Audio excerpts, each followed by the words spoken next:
शुक्लाम्बरधरं विष्णुं शशिवर्णं चतुर्भुजं प्रसन्नवदनं ध्यायेत् सर्वविघ्नोपशान्तये।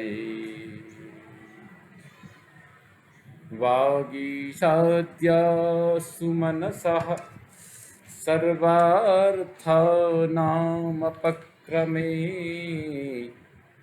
यं नत्वा कृतकृत्याः स्युः तं नमामि गजाननम्। दोर्भिर्युक्ता चतुर्भिस्फटिकमणिमयी मक्षमालां दधाना हस्तैनैकेन पद्मं सितमपि च सुखं पुस्तकं चापरेण भाषा कुन्देन्दुशङ्खस्फटिकमणिनिभा भासमाना समाना सा मे वाग्देवतेयं निवसतु वदने सर्वदा सुप्रसन्ना। पूजन्तं राम रामेति मधुरं मधुराक्षरम् आरुह्य कविताशाखां वन्दे वाल्मीकिकोकिलम्। भवतां समेषां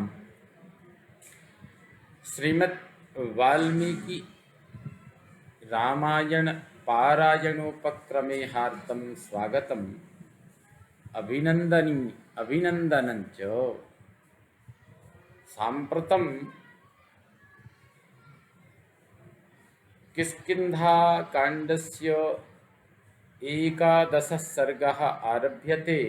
इस सर्ग में सुग्रीव के द्वारा वाली के पराक्रम का वर्णन, वाली का दुंदुभी दैत्य को मारकर उसकी लाश को मतंग वन में फेंकना,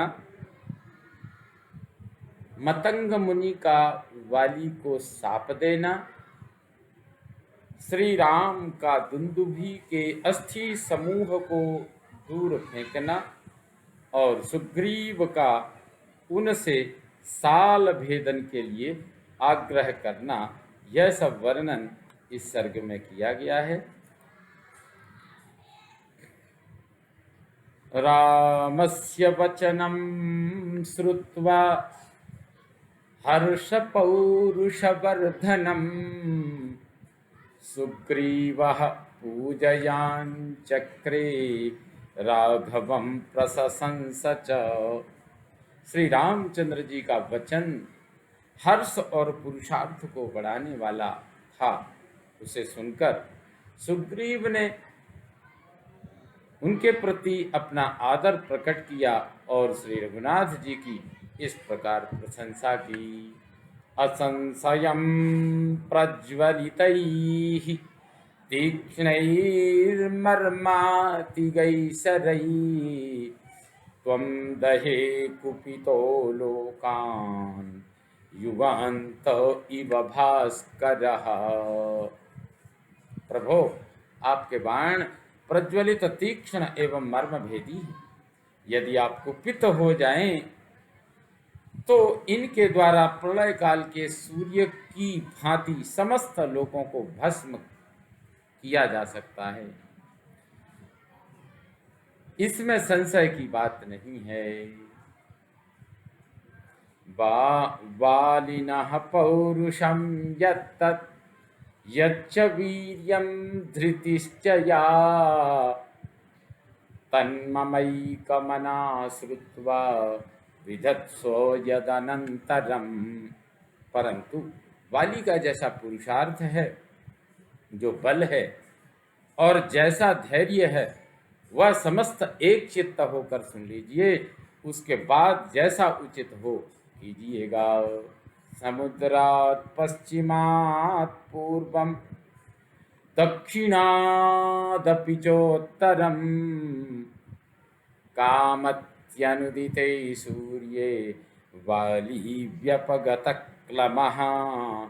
वाली सूर्योदय के पहले ही पश्चिम समुद्र से पूर्व समुद्र तक और दक्षिण सागर से उत्तर सागर तक घूम आता है, भ्रमण कराता है, फिर भी वह थकता नहीं है।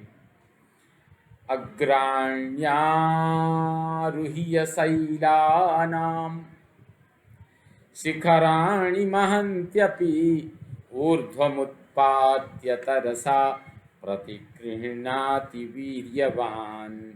पराक्रमी वाली पर्वतों की चोटियों पर चढ़कर बड़े बड़े शिखरों को बलपूर्वक उठा लेता है और ऊपर को उछालकर फिर उन्हें हाथों से थाम लेता है। वह सारवन्तश्च वनेषु विविधा द्रुमा वालिना तरसा भग्ना बलम प्रथयतात्मनः। वनों में नाना प्रकार के जो बहुत से सुदृढ़ वृक्ष थे, उन्हें अपने बल को प्रकट करते हुए वाली ने वेगपूर्वक तोड़ डाला। महिषो दुन्दुभिर्नाम कैलास शिखर प्रभः बलम नागसहस्रस्य धारयामास वीर्यवान। पहले की बात है, यहाँ एक दुंदुभी नाम का असुर रहता था जो भैंसों के रूप में दिखाई देता था। वह ऊंचाई में कैलाश पर्वत के समान जान पड़ता था। पराक्रमी दुंदुभी अपने शरीर में 1000 हाथियों का बल रखता था। सवीर्योत्सेक दुष्टात्मा वरदानेन मोहितः जगाम स महाकायः समुद्रम सरितां पतिम। बल के घमंड में भरा हुआ वह विशाल काय दुष्टात्मा दानव अपने को मिले हुए वरदान से मोहित हो सरिताओं के स्वामी समुद्र के पास गया।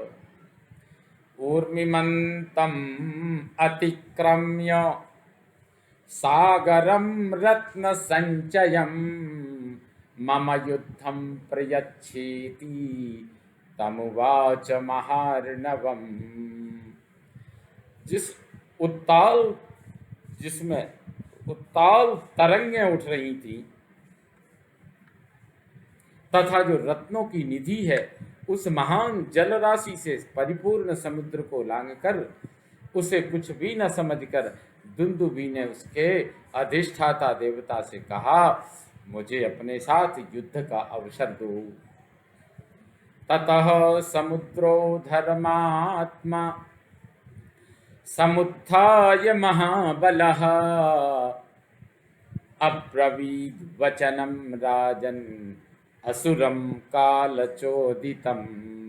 राजन, उस समय महान बलशाली धर्मात्मा समुद्र उस काल प्रेरित असुर से इस प्रकार बोला, समर्थो नास्मि ते दातुम युद्धम युद्ध विशारद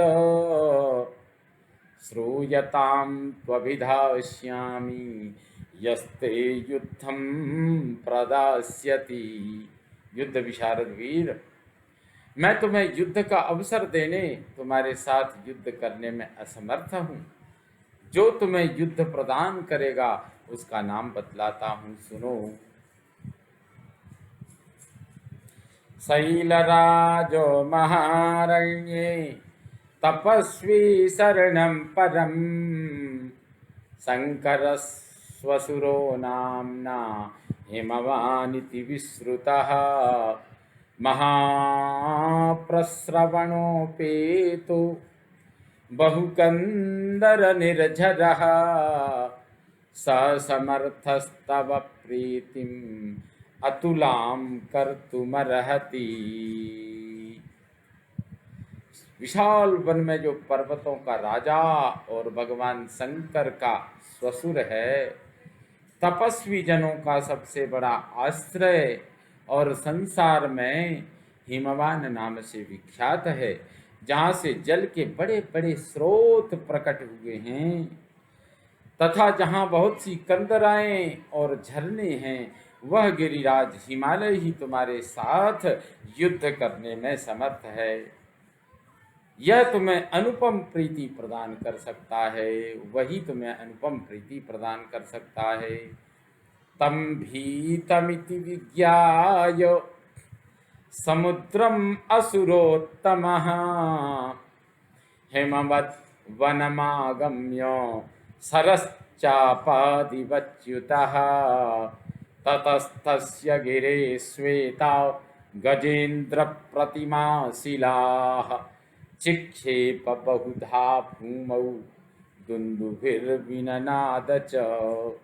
यह सुनकर असुर शिरोमणि दुन्दुभि समुद्र को डरा हुआ जान धनुष से छूटे हुए बाण की भांति तुरंत हिमालय के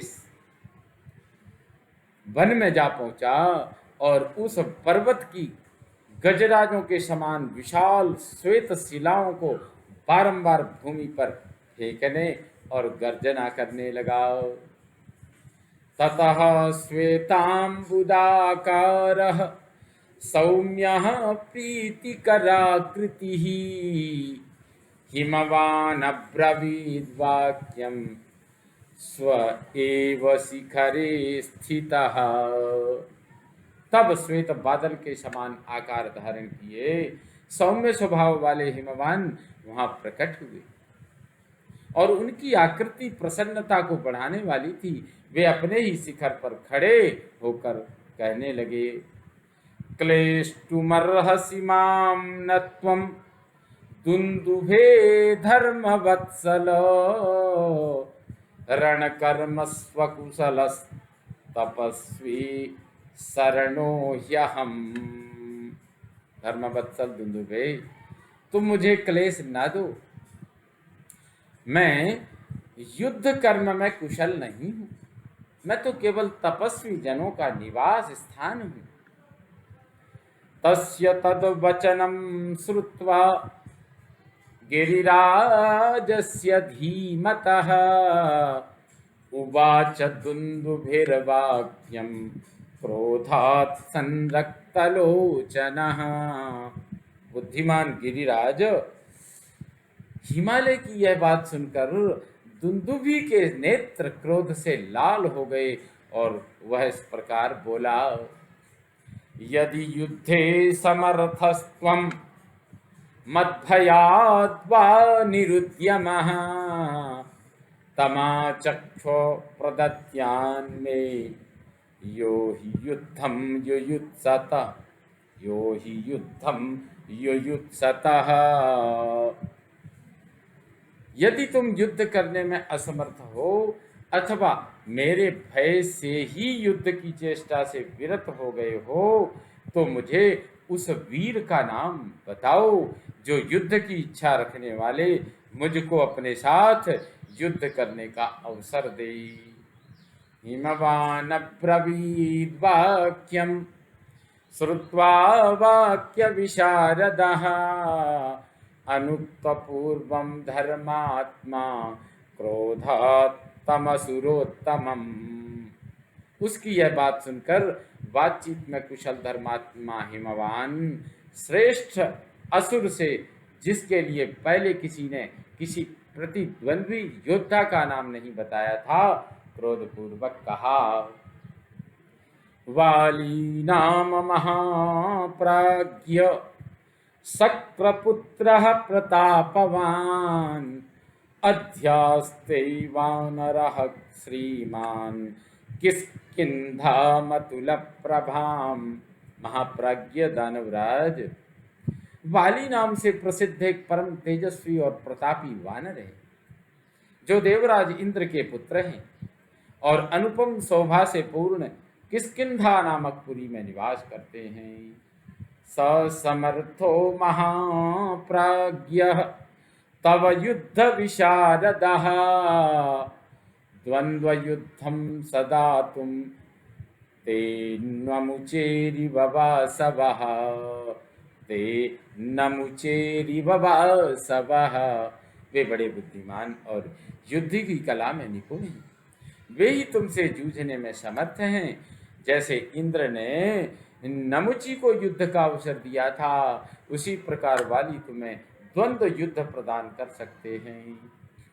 तम शीघ्रमभिगच्छ त्वं यदि युद्धमिहेच्छसि, सहि दुर्मर्षणो नित्यं शूरः समरकर्मणि। यदि तुम यहाँ युद्ध चाहते हो तो शीघ्र चले जाओ, क्योंकि वाली के लिए किसी शत्रु की ललकार को सह सकना बहुत कठिन है। वे युद्ध कर्म में सदा शूरता प्रकट करने वाले हैं।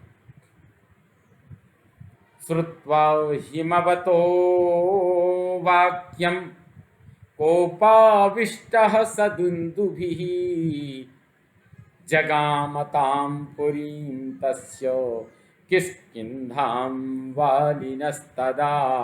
हिमवान की बात सुनकर क्रोध से भरा हुआ दुन्दुभि तत्काल वाली की किष्किंधापुरी में जा पहुंचा।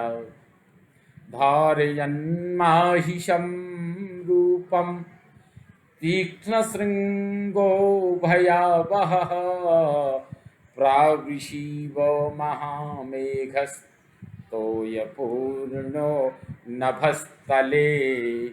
उसने भैंस का रूप धारण कर भैंसे का रूप धारण कर उसने भैंसे का रूप धारण कर रखा था। उसके सींग बड़े तीखे थे, वह बड़ा भयंकर था और वर्षा काल के आकाश में छाए हुए जल से भरे महान मेघ के समान जान पड़ता था। ततस्तु द्वारमागम्य किष्किन्धाया महाबलः, ननर्तकम्पयन् भूमिं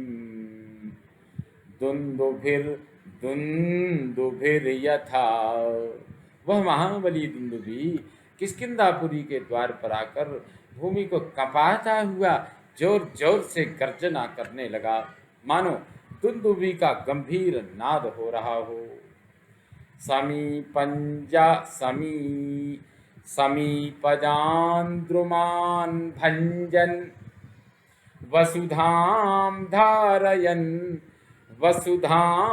धारयन् खुरैः। समीपजान्द्रुमान् भञ्जन् वसुधां धारयन् खुरैः, विषाणेनोल्लिखन् दर्पात् तद्वारं द्विरदो यथा। वह आसपास के वृक्षों को तोड़ता, धरती को खुरों से खोदता और घमंड में आकर पुरी के दरवाजे को सींगों से खरोंचता हुआ युद्ध के लिए डट गया।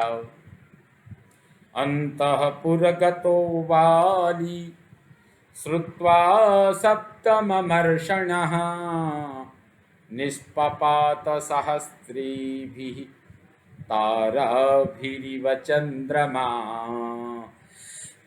बाली उस समय अंतःपुर में था।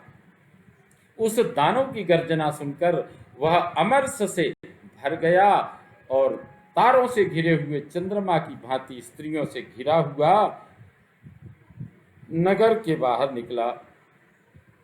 मितं व्यक्ताक्षरपदं तमुवाच सदुन्दुभिः, मितं व्यक्ताक्षरपदं तमुवाच सदुन्दुभिं, हरीणामीश्वरो वाली सर्वेषां वनचारिणां। समस्त वनचारी वानरों के राजा वाली ने यहाँ सुस्पष्ट अक्षरों तथा पदों से युक्त परिमित वाणी में उस दुन्दुभि से कहा, किमर्थं नगरद्वारम् इदं रुद्ध्वा विनर्दसे, दुन्दुभे विदितो मेषि रक्ष प्राणान् महाबल। महाबली दुन्दुभे, मैं तुम्हें अच्छी तरह जानता हूँ तुम इस नगर द्वार को रोककर क्यों गरज रहे हो? अपने प्राणों की रक्षा करो। तस्य तद्वचनं श्रुत्वा वानरेन्द्रस्य धीमतः उवाच दुन्दुभिर्वाक्यं क्रोधात् संरक्तलोचनः।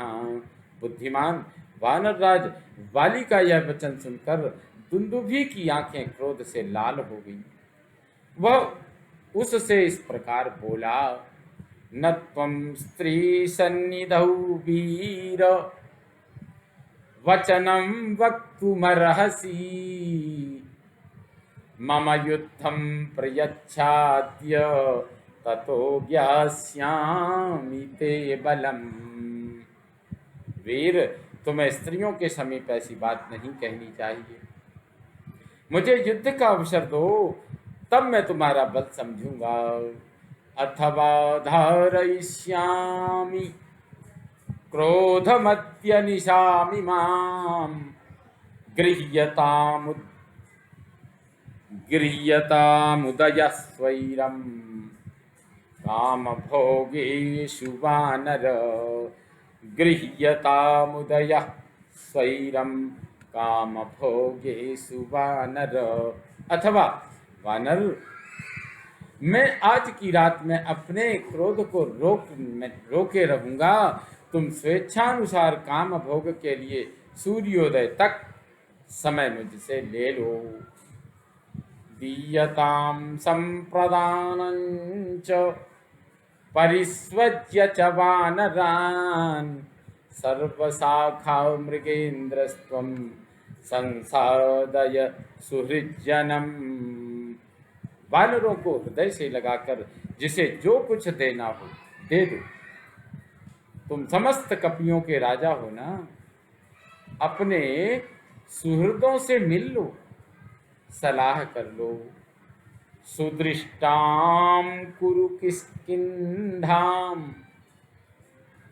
कुरुष्वात्मसमं पुरे क्रीडस्व च समं स्त्रीभिः अहं ते दर्पशासनः। किष्किंधापुरी को अच्छी तरह देख लो। अपने समान पुत्र आदि को इस नगरी के राज्य पर अभिषिक्त कर दो और स्त्रियों के साथ आज जी भर कर क्रीड़ा कर लो। इसके बाद मैं तुम्हारा घमंड चूर कर दूंगा। यो हि मत्तं प्रमत्तं वा भग्नं वा रहितं कृशं हन्यात् सभ्रूणः लोके त्वद्विधं मदमोहितं।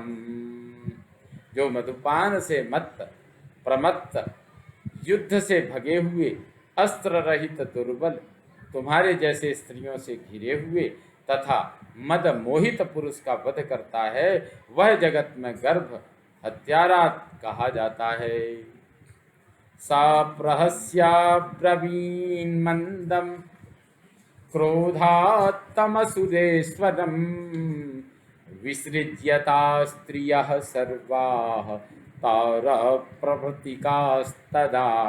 यह सुनकर वाली मंद मंद मुस्कुराकर उन तारा आदि सब स्त्रियों को दूर हटा उस असुर राज से क्रोधपूर्वक बोला, मत्तो यमिति मामंस्था यद्यभीतोऽसि संयुगे मदोऽयं संप्रहारेऽस्मिन् वीरपानं समर्थ्यताम्।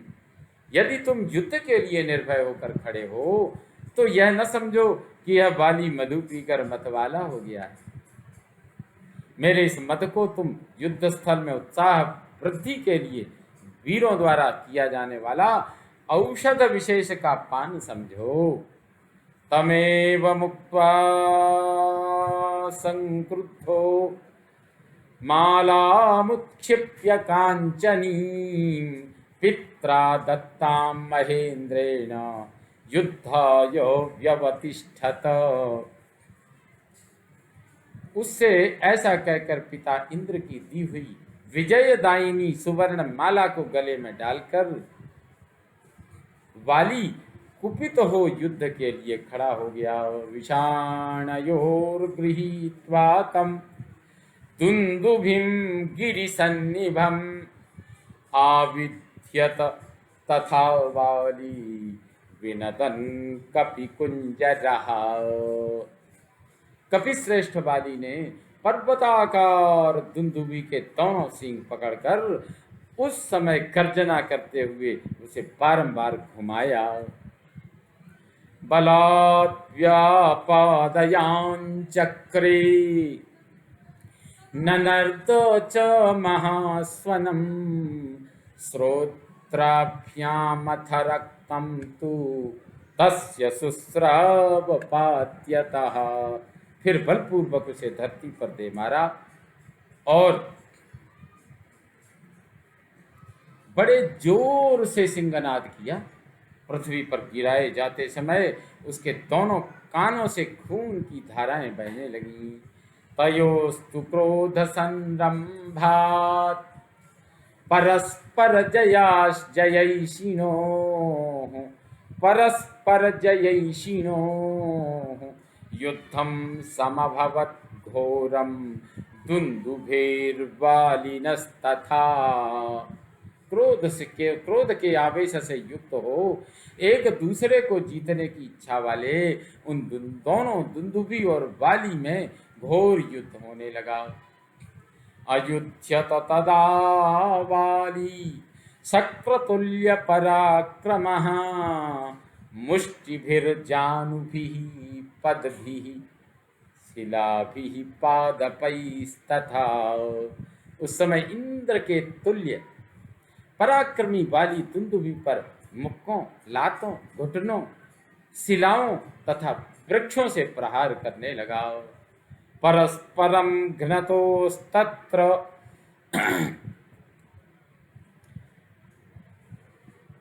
परस्परम घ्नतोस्तत्र वानरासुरयोस्तदा आसीद्धीनोऽसुरो युद्धे शक्रसोनुर्व्यवर्धत।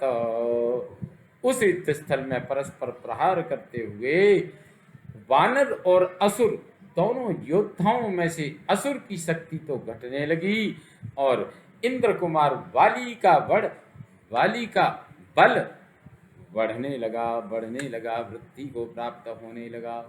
तम तु दुन्दुभिमुद्यम्य धरण्यामभ्यपात्ययत् तं तु दुन्दुभिमुद्यम्य धरण्यामभ्यपातयत् युद्धे प्राणहरे तस्मिन् निष्पिष्टो दुन्दुभिस्तदा।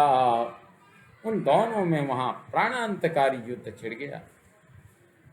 उस समय वाली ने दुंदुभी को उठाकर पृथ्वी पर दे मारा, साथ ही अपने शरीर से उसको दबा दिया, जिससे दुंदुभी पिस गया। स्रोतोभ्यो बहुरक्तं तु तस्य शुस्रावपात्यतः पपात च महाबाहुः क्षितौ पंचत्वमागतः। गिरते समय उसके शरीर के समस्त छिद्रों से बहुत सा रक्त बहने लगा। वह महाबाहु असुर पृथ्वी पर गिरा और मर गया। तम तोलयित्वा बाहुभ्यां गतसत्त्वमचेतनम् चिक्षेप वेगवान् बाली वेगेनैकेन योजनम्। जब उसके प्राण निकल गए और चेतना लुप्त हो गई, तब वेगवान वाली ने उसे दोनों हाथों से उठाकर एक साधारण वेग से 1 योजन दूर फेंक दिया। तस्य वेग प्रविद्धस्य वक्त्राक्षतज बिंदवः प्रपेतुर्गारुतो क्षिप्ता मतंगस्याश्रमं प्रति।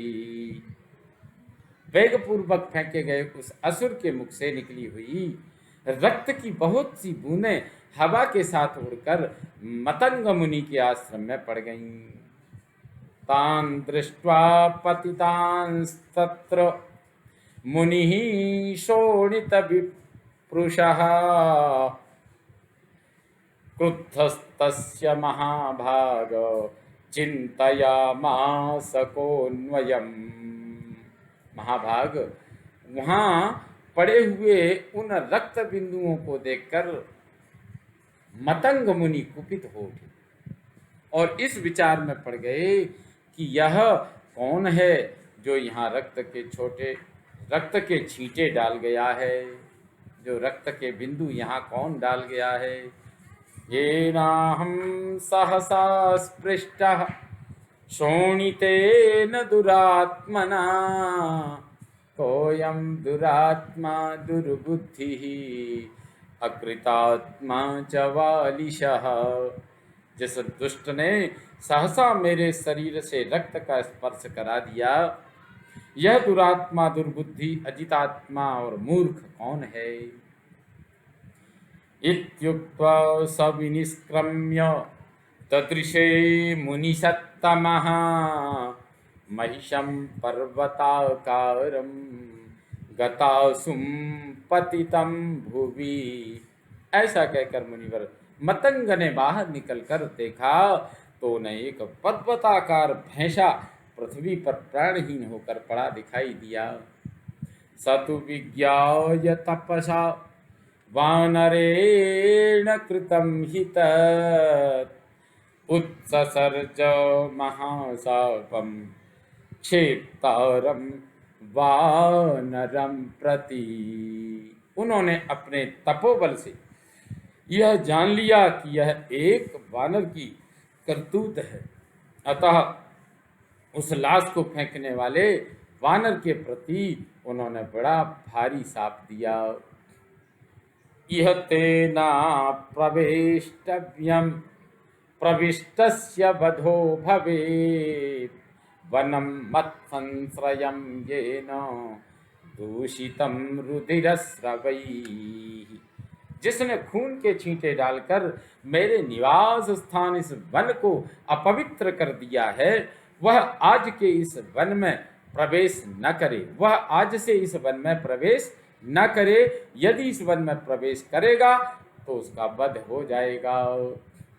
क्षिपता पादपाश्चेमे संभग्नाश्चासुरीं तनुम् समन्तादाश्रमं पूर्णं योजनं मामकं यदि आगमिष्यति दुर्बुद्धिर्व्यक्तं स न भविष्यति। इस असुर के शरीर को इधर फेंककर जिसने इन वृक्षों को तोड़ डाला है, वह दुर्बुद्धि यदि मेरे आश्रम के चारों ओर पूरे एक योजन तक की भूमि में पैर रखेगा तो अवश्य ही अपने प्राणों से हाथ धो बैठेगा। ये चास्य सचिवा केचित् संश्रिता मामकं वनं न च तैरिह वस्तव्ये श्रुत्वा यान्तु यथा सुखम् तेऽपि वा यदि तिष्ठन्ति सपिष्येतानपि ध्रुवम्। उस बाली के जो कोई सचिव भी मेरे इस वन में रहते हों, उन्हें अब यहाँ का निवास त्याग देना चाहिए। वे मेरी आज्ञा सुनकर सुखपूर्वक यहाँ से चले जाएं। यदि वे रहेंगे तो उन्हें भी निश्चय ही शाप दे दूंगा। वनेस्मिन् मामके नित्यं पुत्रवत् परिरक्षिते पत्रांकुर विनाशाय फलमूला भवाय च। मैंने अपने इस वन की सदा पुत्र की भांति रक्षा की है। जो इसके पत्र और अंकुर का विनाश तथा फल मूल का अभाव करने के लिए यहाँ रहेंगे, वे अवश्य शाप के भागी होंगे।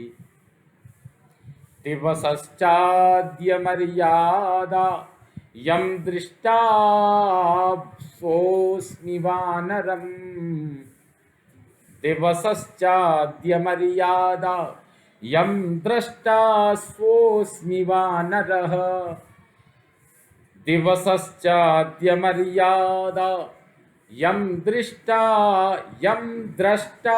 स्वोऽस्मि वानरम् बहुवर्ष सहस्राणि स वै शैलो भविष्यति। आज का दिन उन सब के जाने और आने या रहने की अंतिम अवधि है। आज भर के लिए मैं उन सबको छुट्टी देता हूँ। कल से कोई भी वानर यहाँ मेरी दृष्टि में पड़ जाएगा, वह कई हजार वर्षों के लिए पत्थर हो जाएगा। ततस्ते वानरा श्रुत्वा गिरं मुनिसमीरिताम्।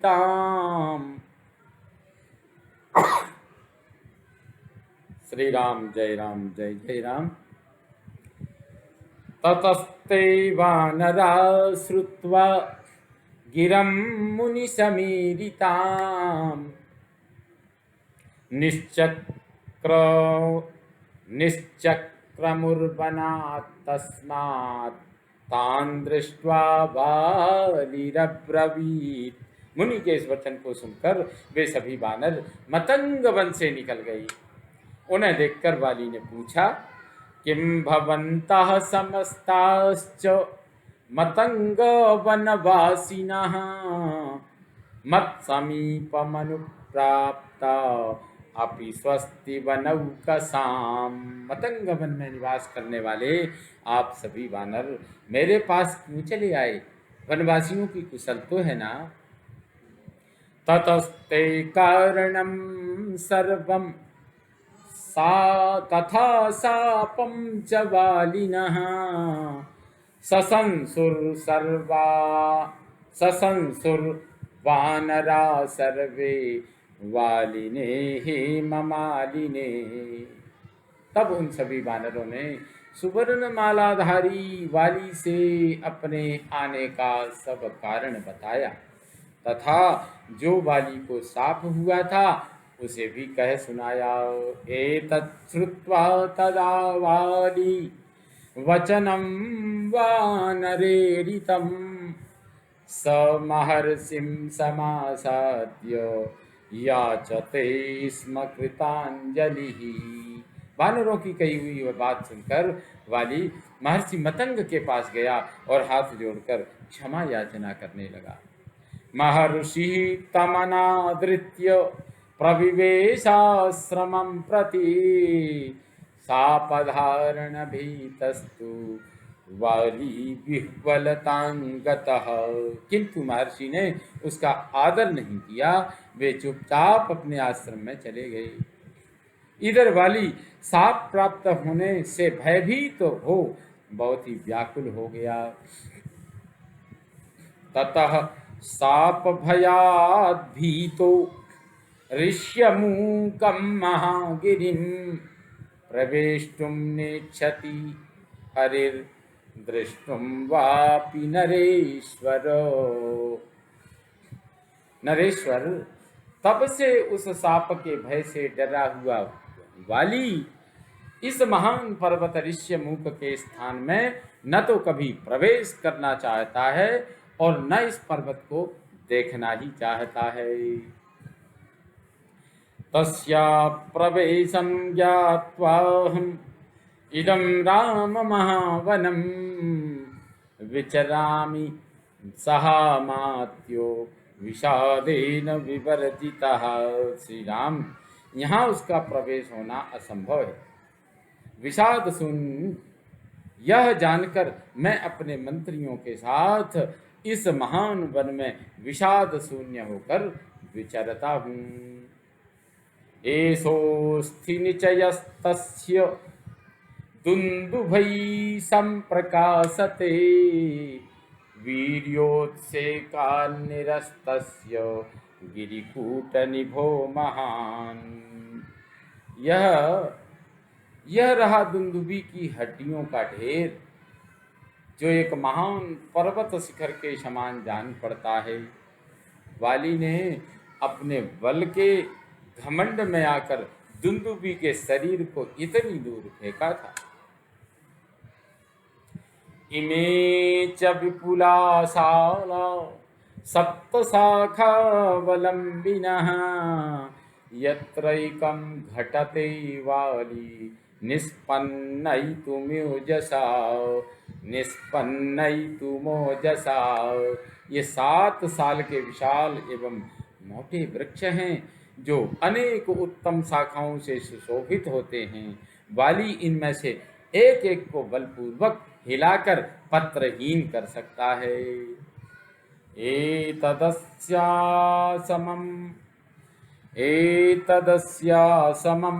वीर्यं मया राम प्रकाशितम् कथं तं वालिनं हन्तुं समरे शक्ष्यसे नृप। श्री राम, यह मैंने वाली के अनुपम पराक्रम को प्रकाशित किया है। नरेश्वर, आप उस वाली को समरांगण में कैसे मार सकेंगे? तथा ब्रुवाणं सुग्रीवं प्रहसन् लक्ष्मणो ब्रवीत् कस्मिन् कर्मणि निर्वृत्ते श्रद्धया बलिनो वधम्।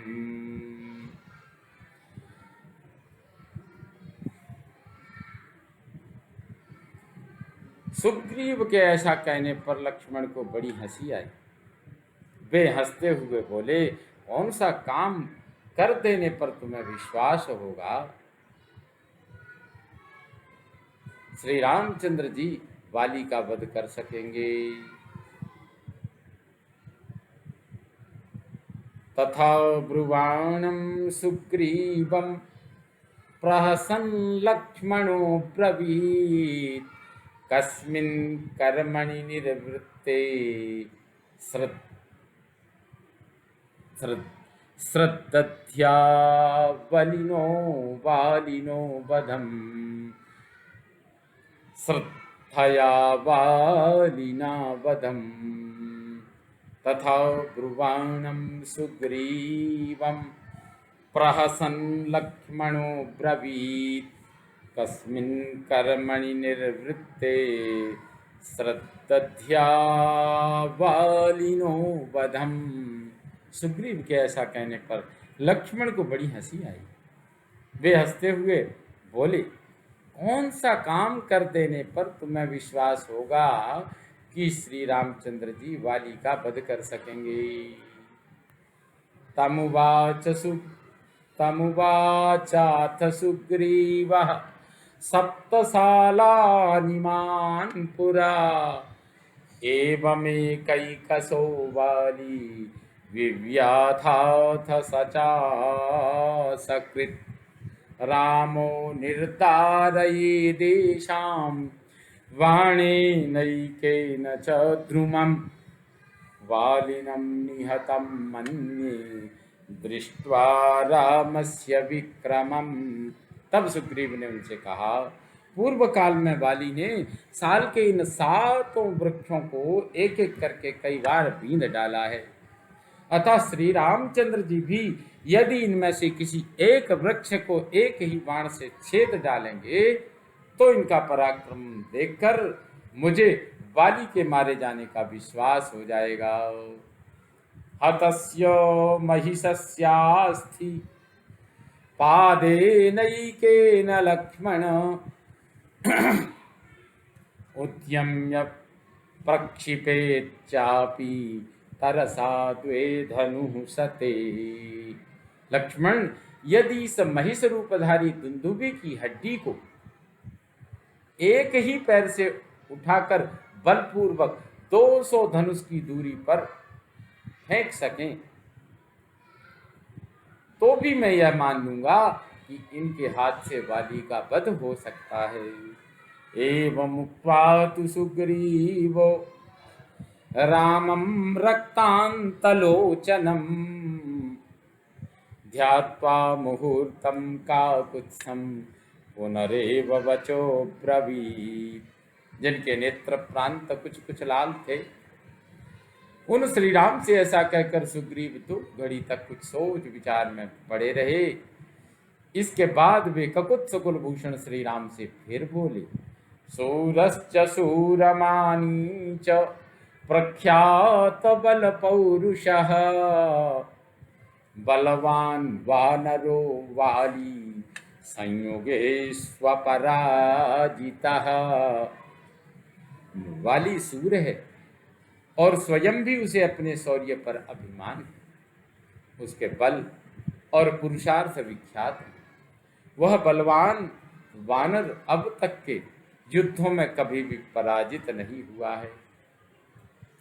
दृश्यन्ते चास्य कर्माणि दुष्कराणि सुरैरपि यानि संचिन्त्य भीतोऽहं ऋष्यमुखमुपाश्रितः। इसके ऐसे ऐसे कर्म देखे जाते हैं जो देवताओं के लिए दुष्कर हैं और जिनका चिंतन करके भयभीत हो मैंने इस ऋष्यमुख पर्वत की शरण ली है। तमजय्यमधृश्यं च वानरेन्द्रममर्षणम् विचिन्तयन्नमुञ्चापि ऋष्यमुखममुं त्वहम्। वानरराज वाली को जीतना दूसरों के लिए असंभव है। उस पर आक्रमण अथवा उसका तिरस्कार भी नहीं किया जा सकता है। वह शत्रु की ललकार को नहीं सह सकता। जब मैं उसके प्रभाव का चिंतन करता हूँ तब इस ऋष्यमुख पर्वत को एक क्षण के लिए भी छोड़ नहीं पाता हूँ। उद्विग्नः शंकितश्चाहं विचरामि महावने अनुरक्तैः सह मात्यैः हनुमत् प्रमुखैर्वरैः। ये हनुमान आदि मेरे श्रेष्ठ सचिव हैं, मुझ में अनुराग रखने वाले हैं।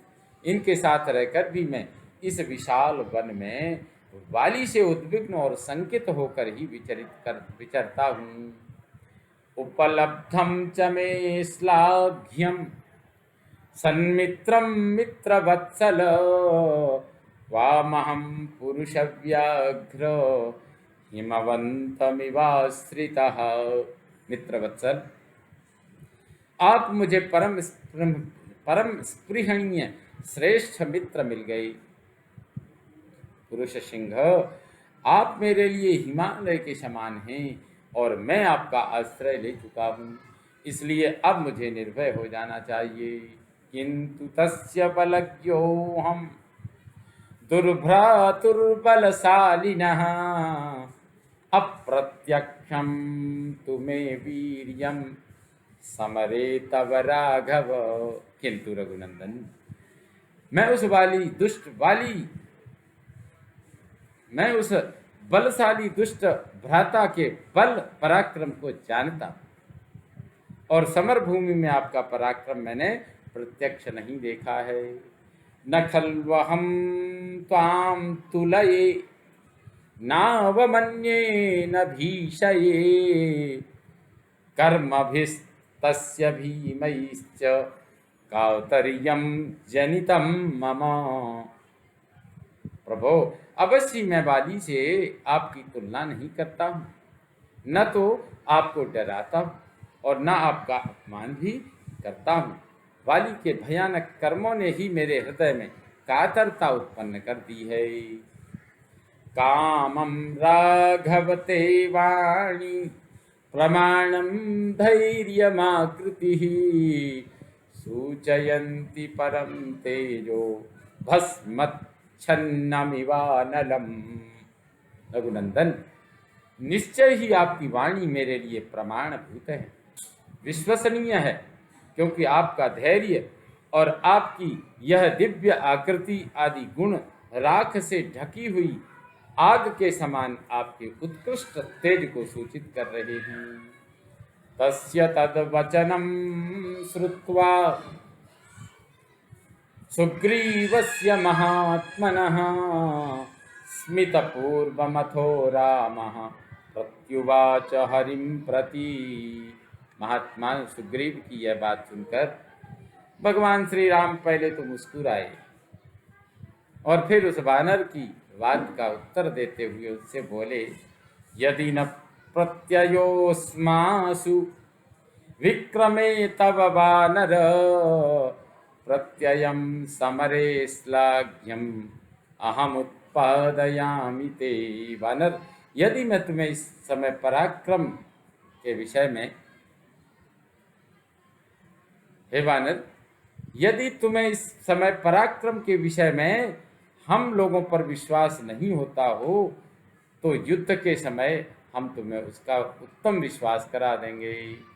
एवं उक्त्वा तु सुग्रीवं सांत्वयन् लक्ष्मणाग्रजः, राघवो दुन्दुभे कायं पादाङ्गुष्ठेन लीलया, तोलयित्वा महाबाहुश्चिक्षेप दशयोजनम्, असुरस्य तनुं शुष्कां पादाङ्गुष्ठेन वीर्यवान्।